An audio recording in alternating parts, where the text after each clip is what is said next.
स्वाध्याय प्रारंभ करते हैं। ठाणम आगम का 9वां चैप्टर आज हम प्रारंभ करें। 9th चैप्टर, स्थान 9, और उसमें पहला पद है विसंभोग पद।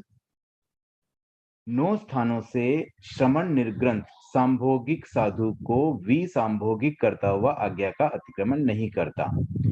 सांभोगिक का मतलब ये होता है जो साधु आपस में साथ में रह करके कुछ सर्टेन चीजें शेयर कर सकते हैं, सर्टेन क्रियाएं साथ में कर सकते हैं। एक ऐसा संबंध होता है जो सांभोगिक साधुओं के बीच में ही पॉसिबल है। जैसे मान लीजिए एक साधु गोचरी लेके आया तो वो अन्य साधुओं से शेयर कर सकता है, किनके साथ? जो सांभोगिक हो। विसंभोगिक के साथ वो शेयरिंग अलाउड नहीं होती है। तो सामान्यतया एक संघ के, एक गण के साधु सब सांभोगिक होते हैं, साथ में रहते हैं। या हम कहते हैं एक ठाणे में जो भी 5-6 साधु हो, वो सब सांभोगिक है। लेकिन अगर उनमें से कोई भिन्न समाचारी में चला जाए या कोई कारण से वो सांभोगिक जैसा उनके साथ व्यवहार न किया जाता हो तो वो भी संभोगिक कहलाएगा। अब ये कुछ परिस्थितियां हैं जिसमें सांभोगिक साधु को विसंभोगिक ट्रीट कर सकते हैं साधु। मतलब अपने ग्रुप के साधु को कह सकते हैं भी हम तुम्हारे साथ ये संबंध नहीं रख पाएंगे। जैसे मान लीजिए वंदना करनी है तो वो विसंभोगिक को वंदना भी नहीं करेंगे। तो अब उसके कारण क्या क्या है, किन बातों पर विसंभोगिक ट्रीट करने से आज्ञा का अतिक्रमण नहीं होता, मतलब अलाउड है। पहला है आचार्य की प्रत्यनिक, फिर है उपाध्याय का प्रत्यनिक, स्थविर का प्रत्यनिक, कुल का प्रत्यनिक, गण, संघ, ज्ञान, दर्शन और चारित्र का प्रत्यनिक। अब ये सब में एक ही शब्द कॉमन आ रहा है, प्रत्यनिक। इस शब्द को समझ लेते हैं। जिसका जो कर्तव्य हो, जिसके प्रति उसके प्रतिकूल व्यवहार करना, वो कहलाता है प्रत्यनिक। मतलब जो टास्क, करणीय टास्क है वैसा न करना। जैसे मान लीजिए आचार्य है तो आचार्य की वंदना करनी होती है। अब कोई साधु का आचार्य की वंदना न करे तो वो आचार्य का प्रत्यनिक हो गया। तो जो भी हो जाए, चाहे कुल हो, गण हो, संघ हो। अब ये कुल गण संघ क्या होते हैं? संघ बड़ा होता है, फिर उसके अंदर गण होते हैं और उस गण में कुल होते हैं। मतलब उसका एक डिवीजन होता है। वैसे तेरापंथ धर्म संघ में तो संघ गण कुल सब एक ही है, इसलिए वहां पर इस तरह के भेद हमें दिखाई नहीं देते हैं। इसी प्रकार से उपाध्याय जो आगम का स्वाध्याय करवाने वाले होते हैं। स्थविर जो बड़े संत हैं, दीक्षा पर्याय में, उम्र में 3 प्रकार के स्थविर होते हैं। देन ज्ञान, दर्शन और चारित्र का प्रत्यनिक। तो अब इनमें प्रत्यनिक का मतलब क्या हो गया कि उससे संबंधित जो व्यवहार साधु को करना चाहिए वो उसके प्रतिकूल व्यवहार करता है, उसके अनुकूल नहीं करता। जो करना चाहिए वो नहीं करके कुछ और ही कर रहा है। तो अगर इन 9 जो बातें बताई गई उनके प्रत्यनिक कोई व्यवहार कर रहा है, उनका प्रत्यनिक है, तो उस साधु को विसंभोगिक ट्रीट किया जाता है।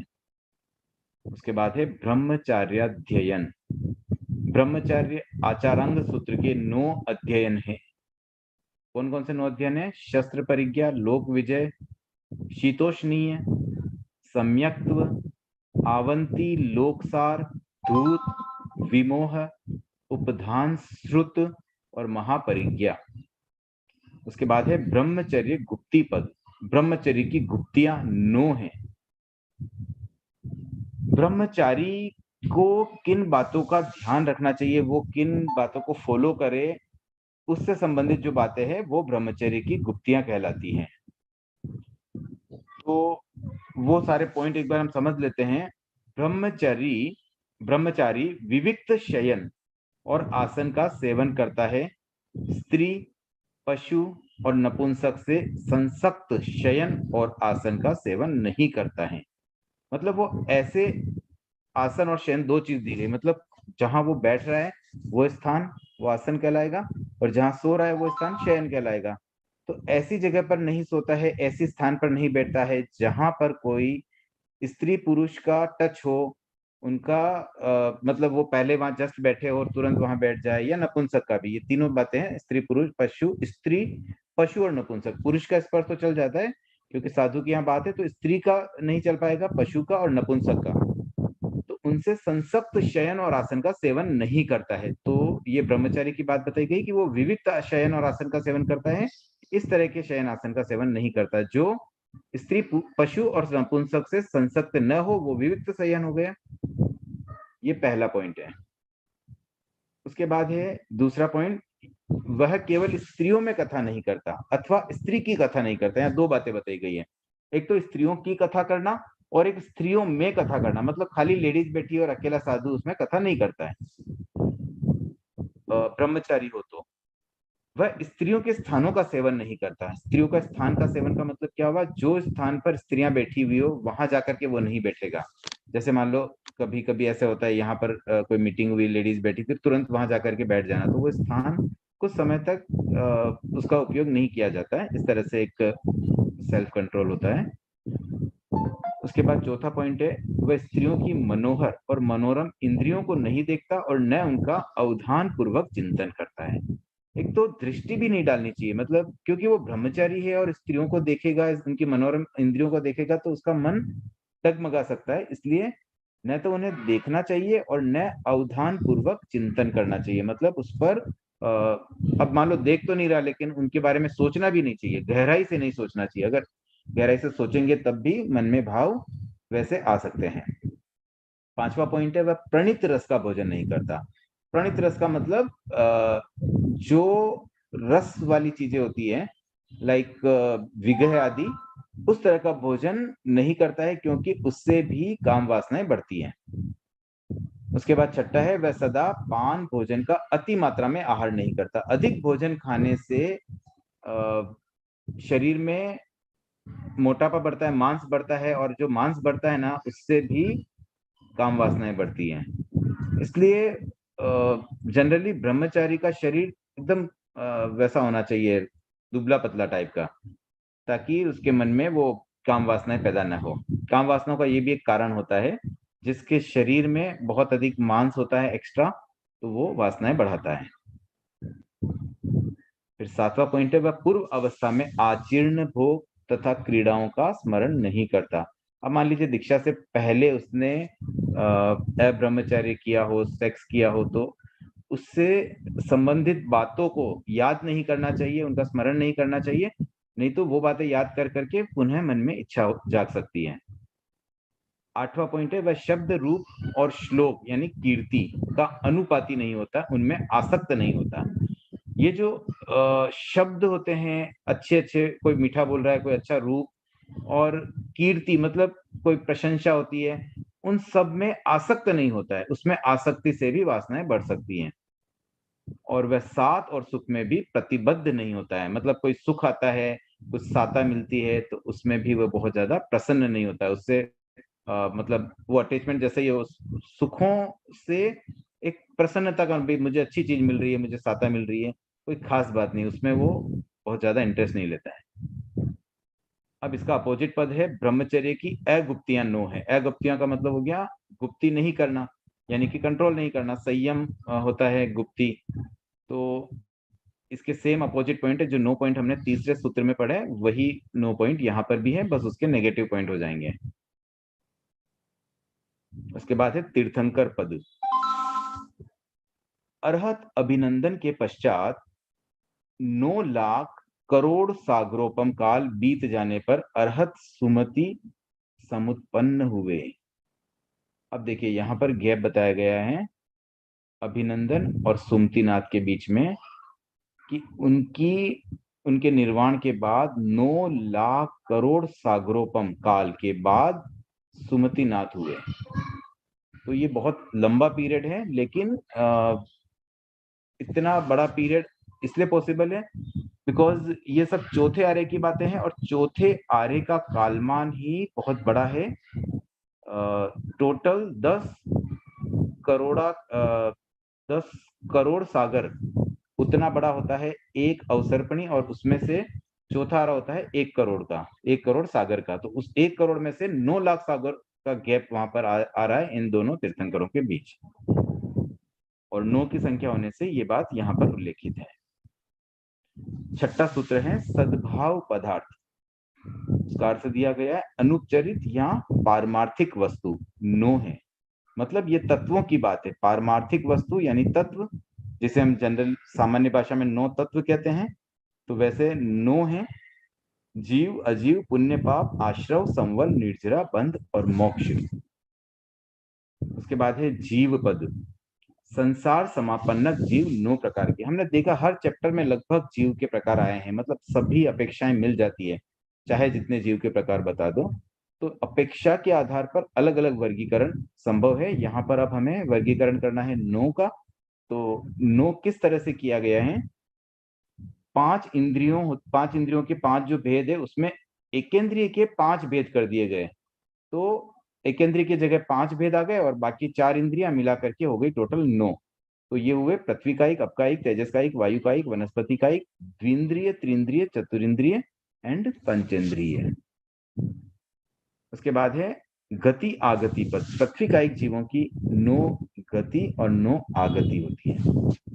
कैसे होती 9 गति 9? जैसे ये जो 9 बताई गई है ना संसार समापन्नक जीवों के प्रकार, तो पृथ्वी कायिक जीवों में इन सभी गतियों में जीव जा भी सकते हैं, इन सभी गतियों से जीव आ भी सकते हैं।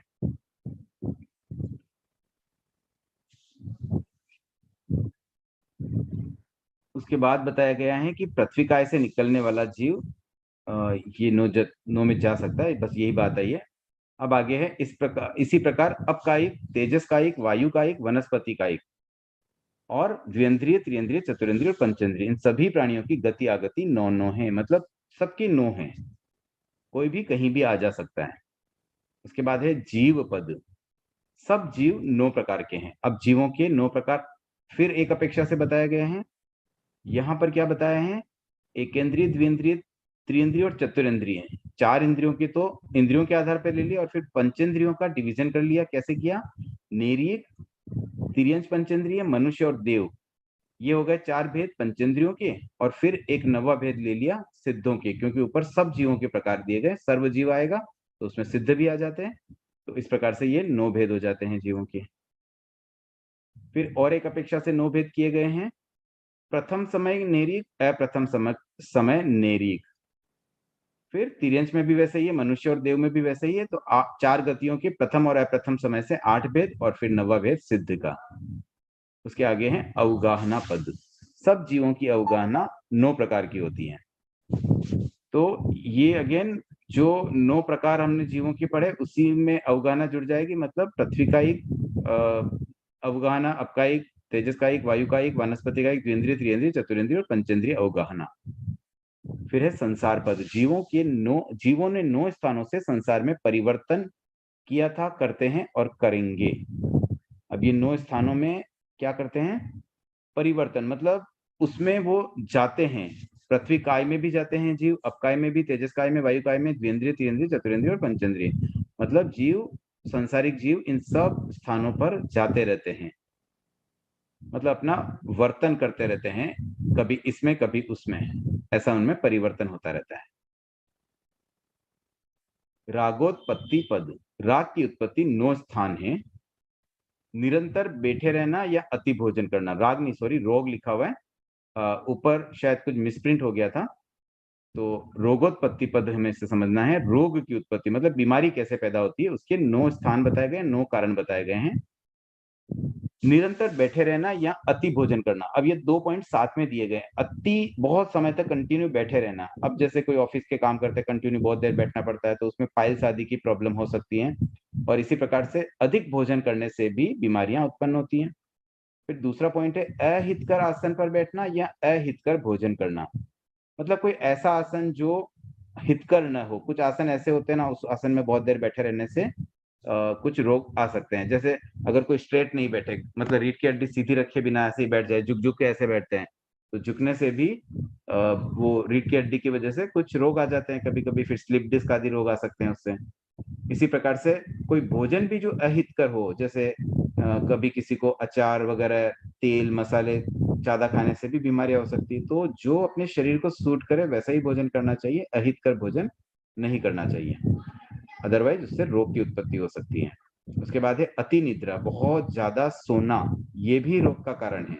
अति जागरण, बहुत अधिक जागना भी रोग का कारण है। दैट मीन्स हमें बैलेंस होना चाहिए कि एक पर्याप्त नींद भी होनी चाहिए, न अधिक न कम।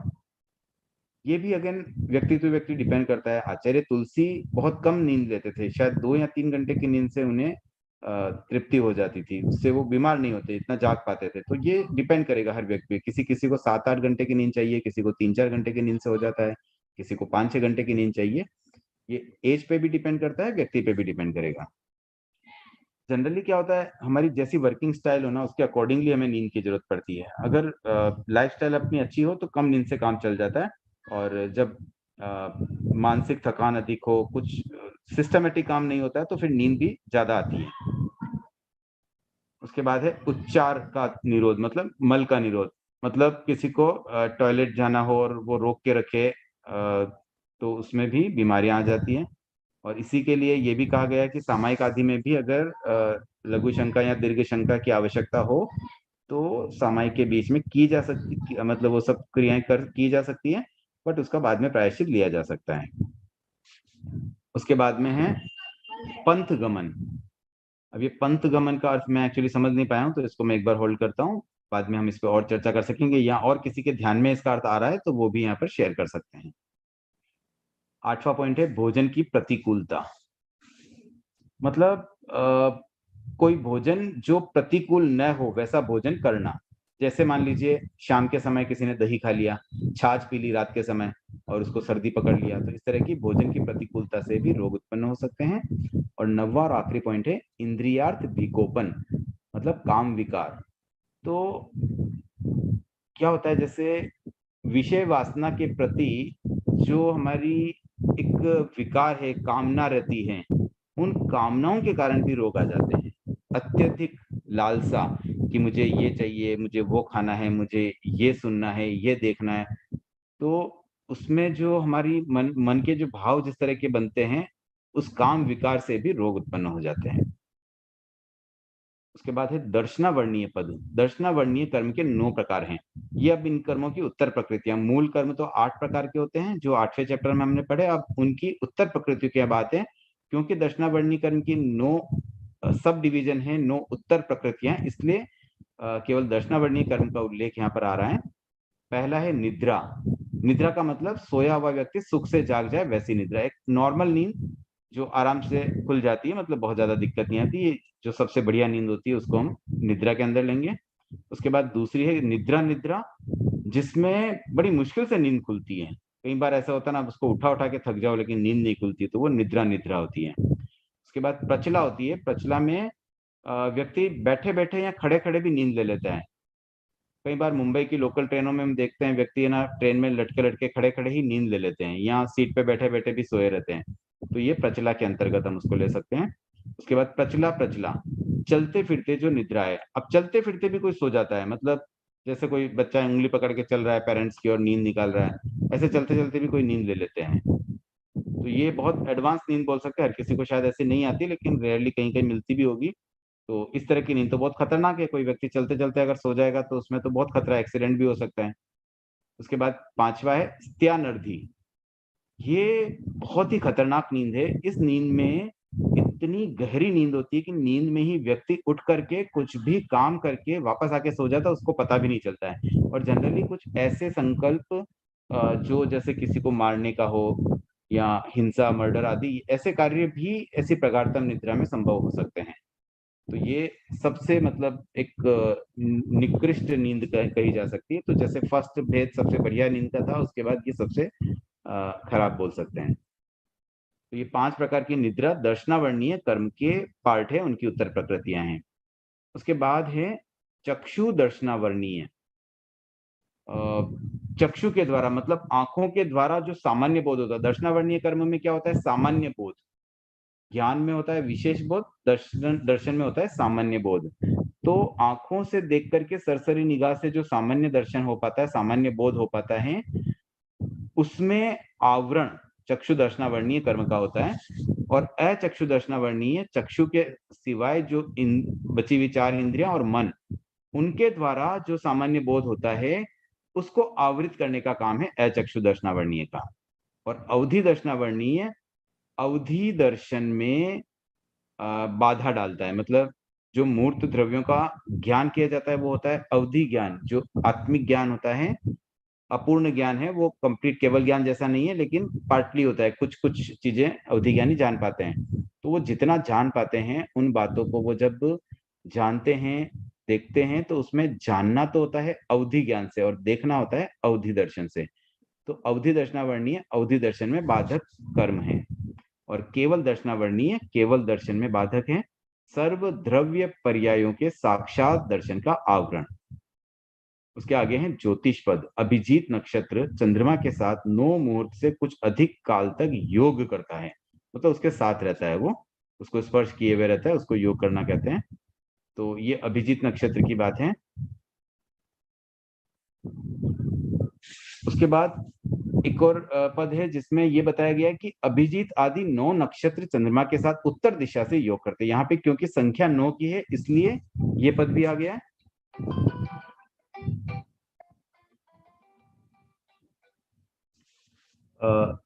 इनके नाम दिए गए हैं। अभिजीत तो है ही है क्योंकि उसके साथ बताया गया, और आदि में श्रवण, धनिष्ठा, शतभिषक, पूर्व भाद्रपद, उत्तर भाद्रपद, रेवती, अश्विनी और भरणी। उसके आगे 17 सूत्र है। इन रत्न प्रभा पृथ्वी के बहु समरमणीय भूभाग से 900 योजन की ऊंचाई पर। अब ये इस रत्न प्रभा पृथ्वी का मतलब क्या हो गया? ये हमारा ही जो जहां हम लोकेटेड है वो रत्न प्रभा पृथ्वी ही है, जो प्रथम नारकी की छत जिसे हम कहते हैं, लेकिन वो पार्ट ऑफ प्रथम नारकी कहलाएगा। तो उसके ऊपर 900 योजन की ऊंचाई पर सबसे ऊंचा तारा है शनिश्चर, मतलब शनि। शनि ग्रह जो है ना वो 900 योजन ऊंचा है। एक्चुअली ये जो ज्योतिष चक्र होता है वो 790 से 900 योजन के बीच में, मतलब 110 योजन के हाइट पर लोकेटेड है। तो अलग अलग लेवल पर अलग अलग चीजें होती है।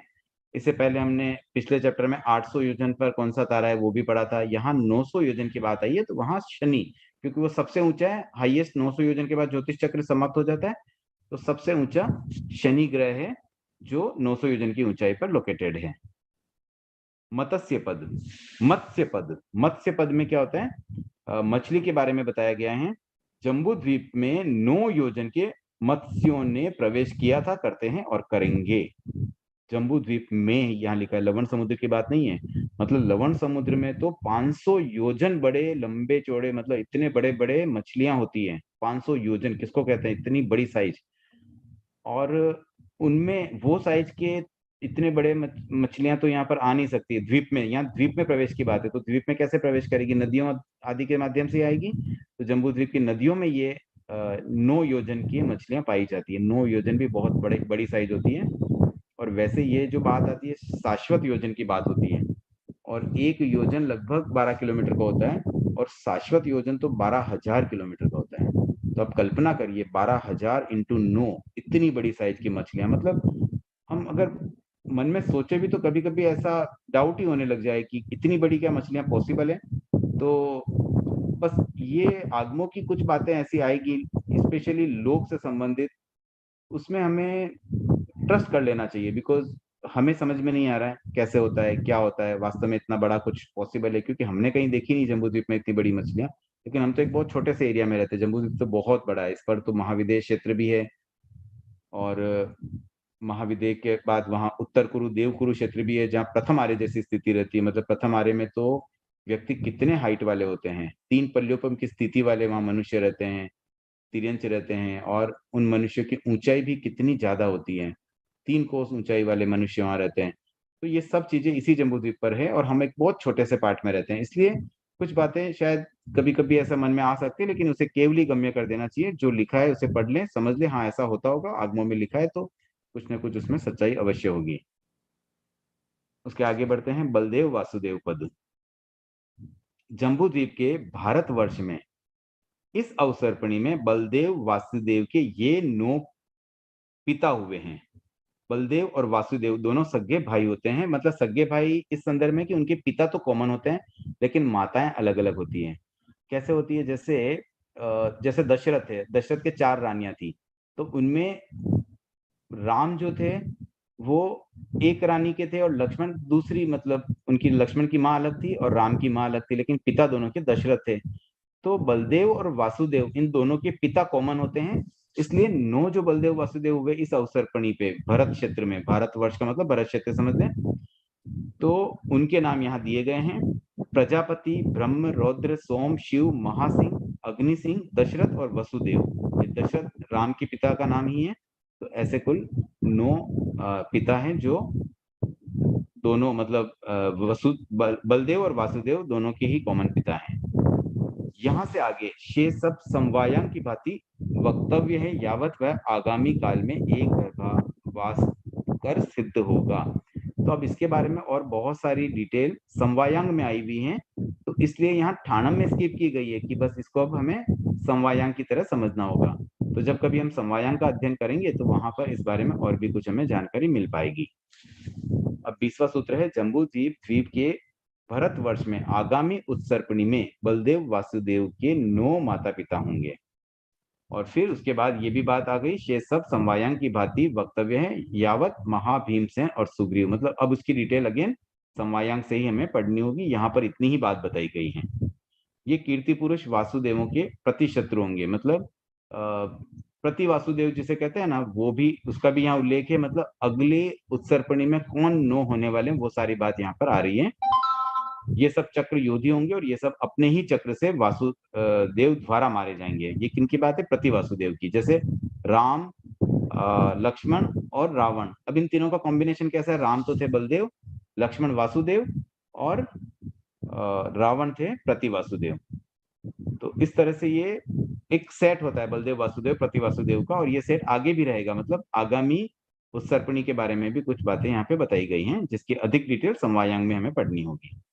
उसके आगे महानिधि पद है। महानिधि शब्द आई थिंक पिछले चैप्टर में भी आया था, तब मैंने शायद इसका अर्थ स्किप ही किया था कि पूरी तरह से मुझे जानकारी नहीं थी। मैंने ऐसा अनुमान लगाया था कि शायद कोई देवताओं का होता होगा, लेकिन यहाँ पर उल्लेख है कि ये महानिधि जो है वो चक्रवर्ती की होती है। तो हम अब इसको और अच्छे से समझ लेते हैं। प्रत्येक महानिधि की चौड़ाई 9 योजन की है। पहले वहां पर एक बात आई थी कि 8 पहियों पर वो होते हैं, और कुछ 8 योजन शायद लंबाई या कुछ तो था उसमें। अब यहाँ पे 9 योजन की उनकी चौड़ाई बताई गई है। और उसके बाद है, प्रत्येक चतुरंग चक्रवर्ती राजा के 9 महानिधि होती है। मतलब महानिधियों की संख्या भी 9 है। उनके नाम भी यहाँ पे बताए गए हैं, नेसर्ग, पांडु, पिंगल, सर्वरत्न, महापद्म, काल, महाकाल, माणवक और शंख। अब इसकी और डिटेल है, हर एक महानिधि से क्या क्या बनता है, क्या उनसे प्राप्त होता है। ये एक तरह के खजाने हैं, और खजाने किस तरह से, किस महानिधि से हमें क्या मिलेगा, उसके बारे में यहाँ पे और उल्लेख मिल रहा है। तो सबसे पहले ग्राम, आकर, नगर, पट्टन, द्रोणमुख, मडम, स्कंधावार और ग्रहों की रचना का ज्ञान नेसर्प महानिधि से होती है। तो मतलब हो सकता है कोई वैसा ग्रंथ हो या कुछ ऐसी चीज हो जिसके द्वारा इन सब की रचना की जा सकती है। मतलब अगर नगर बनाना है, ग्राम बनाना है, तो वो सब चीजें इस महानिधि से हो जाता है। किससे? नैसर्ग महानिधि से। इसी प्रकार से गणित तथा बीजों के मान तथा उन्मान का प्रमाण और धान्य और बीजों की उत्पत्ति का ज्ञान पांडुप महानिधि से होता है। फिर तीसरी महानिधि से क्या होता है? स्त्री पुरुष घोड़े और हाथियों का समस्त आभारण विधि का ज्ञान पिंगल महानिधि से होता है। चक्रवर्ती के 7 एकेंद्रीय और 7 पंचेंद्रीय रत्न, इन 14 रत्नों की उत्पत्ति का वर्णन सर्व रत्न महानिधि से प्राप्त होता है। रंगे हुए या श्वेत प्रकार के वस्त्रों की उत्पत्ति व निष्पत्ति का ज्ञान महापद्म महानिधि से होता है। अनागत व अतीत के 3-3 वर्षों के शुभाशुभ का काल ज्ञान, 100 प्रकार के शिल्पों का ज्ञान और प्रजा के लिए हितकर, सुरक्षा, कृषि, वाणिज्य, इन 3 कर्मों का ज्ञान काल महानिधि से होता है। लोह, चांदी तथा सोने के आकार, मणि, मुक्ता, स्फटिक और प्रवाल की उत्पत्ति का ज्ञान महाकाल महानिधि से होता है। योद्धाओं, कवचों और आयुधों के निर्माण का ज्ञान और समस्त युद्ध नीति और दंड नीति का ज्ञान माणवक महानिधि से होता है। नृत्य विधि, नाटक विधि, 4 प्रकार के काव्यों तथा सभी प्रकार के वाद्यों की इस विधि का ज्ञान शंख महानिधि से होता है। तो इस प्रकार से 9 महानिधियों से क्या क्या चीजें पूरी हो रही, वो सबका यहाँ उल्लेख आया है। तो इससे हमें ये समझ में आता है कि चक्रवर्ती के पास जितनी भी चीजें हो पाती, मतलब वो चक्रवर्ती पद पर आए और उनको जो सुख संपदा मिलती है, जो जिस तरह से वो राज्य का संचालन करते हैं, वो सारी चीजें उनकी पूर्तियां महानिधियों से हो रही है। इसीलिए वो चक्रवर्ती बने रह पाते हैं और सबको हरा देते हैं। प्रत्येक महानिधि 8-8 चक्रों पर अवस्थित है। ये 8 चक्र वाली बात ऑलरेडी पिछले अध्याय में आई थी, और इनकी हाइट यहाँ पे 8 योजन है। तो ये 8 योजन ऊंचे होते हैं और 9 योजन चौड़े होते हैं। बाहर 12 योजन लंबे होते हैं। लंबाई उसकी 12 योजन है। तो हमें तीनों डायमेंशन मिल गए। 12/9 लंबाई चौड़ाई है और हाइट हो गई 8 योजन। तथा मंजूषा के संस्थान वाले होते हैं, मतलब एक पेटी जैसा, मतलब एक खजाने होते हैं ना मंजूषा में, पेटी में, उस तरह से। और वे सभी गंगा के मुहाने पर अवस्थित रहते हैं। तो गंगा नदी के बॉर्डर पर, किनारे पर ये रहते हैं। उन निधियों के कपाट वैडूर्य रत्नमय और सुवर्णमय होते हैं। अब उनके जो दरवाजे होते हैं निधियों के, वो रत्नमय होते हैं, सोने से जड़ित होते हैं। उनमें विविध रत्न जड़े हुए होते हैं। उन पर चंद्र, सूर्य और चक्र के आकार के चिन्ह होते हैं। वे सभी समान होते हैं और उनके दरवाजे के मुख भाग में खंबे के समान वृत्त और लंबी द्वार शाखाएं होती हैं। वे सभी निधि एक पल्योपम की स्थिति वाले होते हैं। जो निधियों के नाम हैं, उन्हीं नामों के देव उनमें आवास करते हैं। उनका क्रय विक्रय नहीं होता है और उन पर सदा देवों का आधिपत्य रहता है। मतलब हर एक निधि के साथ एक एक देवता भी एसोसिएट है, जिनकी स्थिति एक पल्योपम की है। वे 9 निधि प्रभूत धन और रत्नों के संचय से समृद्धि होती है और वे समस्त चक्रवर्तियों के वश में रहते हैं। तो इस तरह से हमने महानिधि के काफी कुछ डिटेल आज पढ़ी है। तो एक बार हम आज के लिए इतना ही रखते हैं। 22 सूत्र आज हो चुके हैं। जिज्ञासाएं आमंत्रित हैं।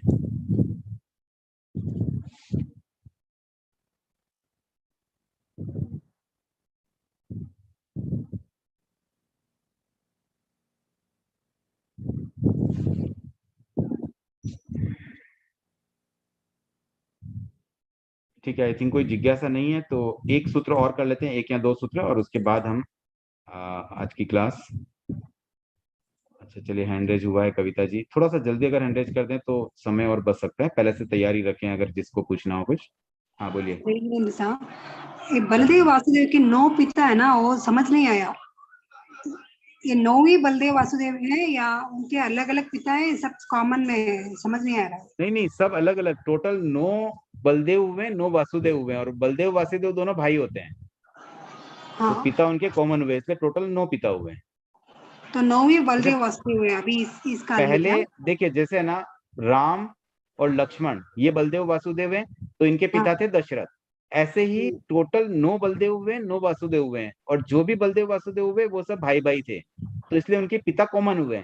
तो प्रत्येक जोड़ी के एक एक पिता हुए। कृतज्ञ, समझ आया।